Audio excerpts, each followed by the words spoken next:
الحمد لله الذي أسرى بعبده ليلا من المسجد الحرام إلى المسجد الأقصى ثم منه إلى السماوات العلى وأشهد أن لا إله إلا الله وحده لا شريك له وأشهد أن سيدنا ومولانا محمدا عبده ورسوله سيد الورى صلى الله عليه وعلى آله وأصحابه الذين كشفوا الدجى وسلم تسليما كثيرا كثيرا.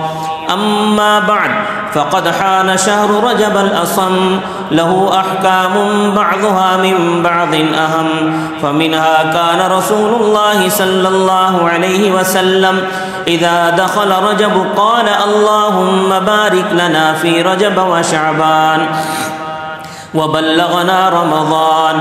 ومنها الصوم في بعض أيامه تخصيصا، وفيه روايات الأفضل ما روي مرفوعا ولم يصح منها شيء، وغايته الضعف وجلها موضوع. والثاني ما عن خرشة قال رأيت عمر بن الخطاب يضرب أكف الرجال في صوم رجب حتى يضعوها في الطعام. والثالث ما هو موقوف على أبي هريرة من صام يوم 27 من رجب كتب الله له صيام 60 شهرا.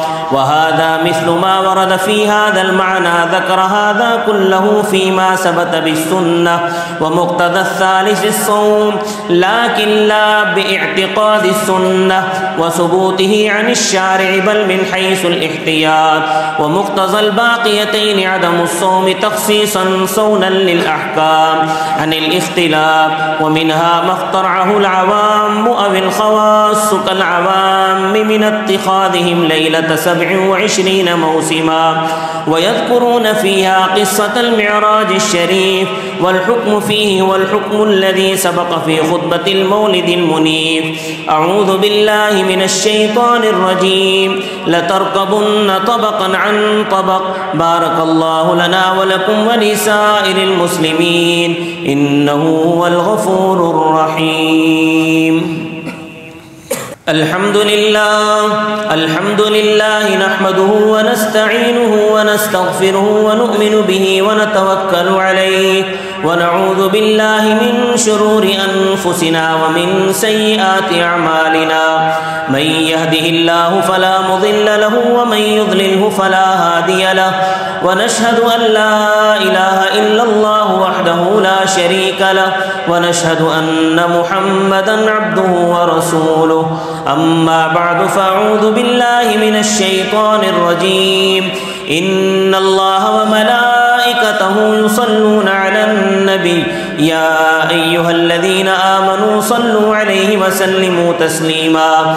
اللهم صل على سيدنا ومولانا محمد النبي الأمي وعلى آله وصحبه وبارك وسلم تسليما كثيرا كثيرا عدد خلقك ورضا نفسك ومداد كلماتك وزنة عرشك لا منتهى لها دون علمك. وكذلك على جميع الأنبياء والمرسلين وعلى الملائكة المقربين وعلى عباد الله الصالحين أجمعين، خصوصا على أولهم وأفضلهم وأتقاهم بالتحقيق أمير المؤمنين سيدنا أبي بكر الصديق رضي الله تعالى عنه، وعلى الناطق بالحق والصدق الصواب الشهيد في المحراب الذي كان رأيه موافقا للوحي والكتاب أمير المؤمنين سيدنا عمر بن الخطاب رضي الله تعالى عنه، وعلى جامع كامل الحياء والعرفان ناشر القرآن أمير المؤمنين سيدنا عثمان بن عفان رضي الله تعالى عنه، وعلى مظهر العجائب والغرائب أسد الله الغالب أمير المؤمنين سيدنا علي بن أبي طالب رضي الله تعالى عنه، وعلى الإمامين الهمامين المكرمين المخفمين سيدنا الحسن وسيدنا الحسين رضي الله تعالى عنهما وعلى الأمير الحق والإيقان سيدنا معاوية بن أبي سفيان رضي الله تعالى عنه وعلى جميع بنات النبي صلى الله عليه وسلم السيدة زينب والسيدة رقية والسيدة أم كلثوم والسيدة فاطمة الزهراء رضي الله تعالى عنهن وعلى جميع أزواجه وعلى جميع أصحابه وعلى جميع أحبابه وعلى جميع أتباع أجمعين.